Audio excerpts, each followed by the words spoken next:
Hey Paladin fans, Dan Scott here, and welcome to a brand new feature that we're going to do every Friday during football season. We're going to do a little preview video of Saturday's game from a radio network point of view. Now, most of the time it'll be done from the computer with some graphics and things we can show you, but today I wanted to do it in more of a quote-unquote raw manner so you can kind of see some of the things that are going on and some of the prep work that's being done not only here in the booth but outside as well. Let's start with what's going on at Paladin Stadium. I'll give you a glimpse here of what's happening and what things look like here on the day before the game, panning all the way over to the end zone where they're setting up the brand new fan zone that will be making its debut here tomorrow when Furman opens the season with North Carolina A&T. The brand new turf is in. The tailgating tents are going up all across campus.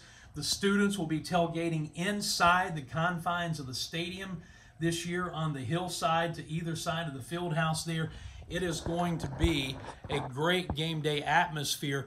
And outside, prior to the game, the brand new fan zone will be operational for the first time, and that's going to include a live concert series sponsored by Ingles that will have a different musical act every week for each of the 5 home games we have here at Paladin Stadium, and also inflatables for the kids, other types of things, cornhole, just everything to make it a very family-friendly, fun game day atmosphere and event even before you get into Paladin Stadium. So we hope that you'll embrace that.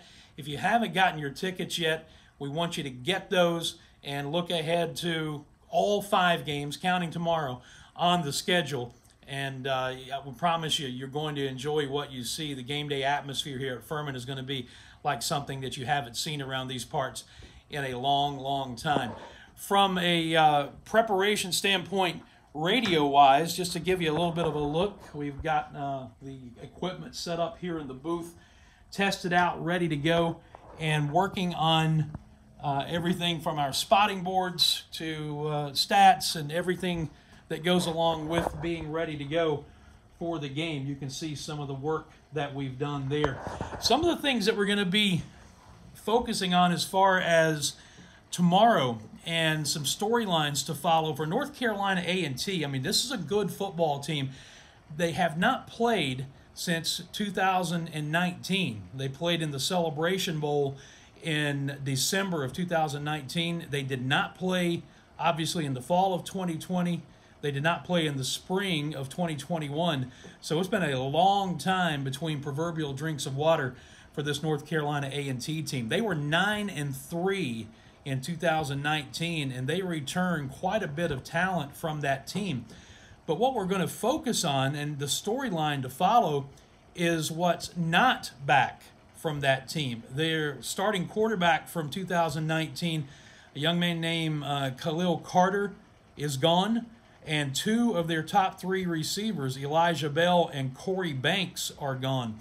And when you total up their production, that offense for the Aggies is missing from 2019 4,124 yards and 32 touchdowns.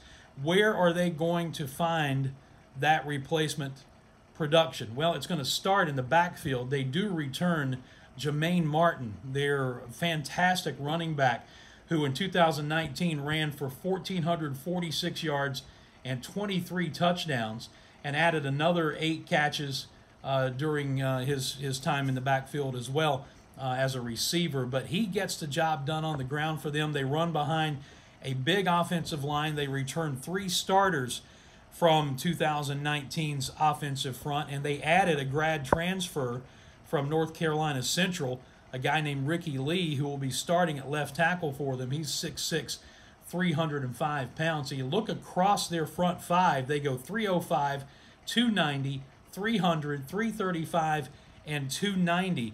It's a big offensive front that Furman's defense will be going against. On the flip side of things, defensively, they were, talking about the Aggies, they were a very stout defensive front in 2019. I think 3 of those 4 guys are gone. They do return, though, defensive end Devin Harrell, who had 11 tackles for loss in 2019, including 7 quarterback sacks. And then their other defensive end, Jermaine McDaniel, 7.5 sacks and 12 tackles for loss. So on the edges, they've got some production from that defensive line. The nose guard, defensive tackle will be new starters. They have experience coming back at their linebacker spots with Jacob Roberts, Kyan Howard, and their Sam linebacker, Joseph Stuckey, who combined have about 240 tackles from 2019. So it's a stout defensive front. The Paladins will be trying to figure out ways to negotiate the edge from an offensive standpoint. From Furman's standpoint, it's going to be how well they can protect the passer and what can they get done in the running game. How will Hamp Sisson handle pressure? All of those questions.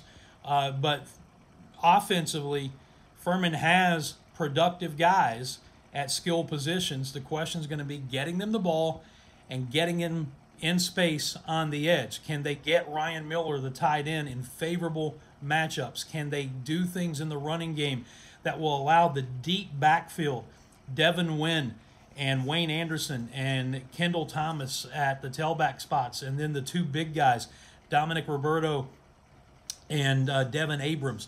Can they get going in the running game? Can they protect Hamp Sisson? All of these questions, obviously, that every quarterback and every offense faces, but we remember how the offense struggled in the spring over the final 3 or 4 games, and looking to pick up some of those areas now, and we'll start to get those questions answered tomorrow here at Paladin Stadium.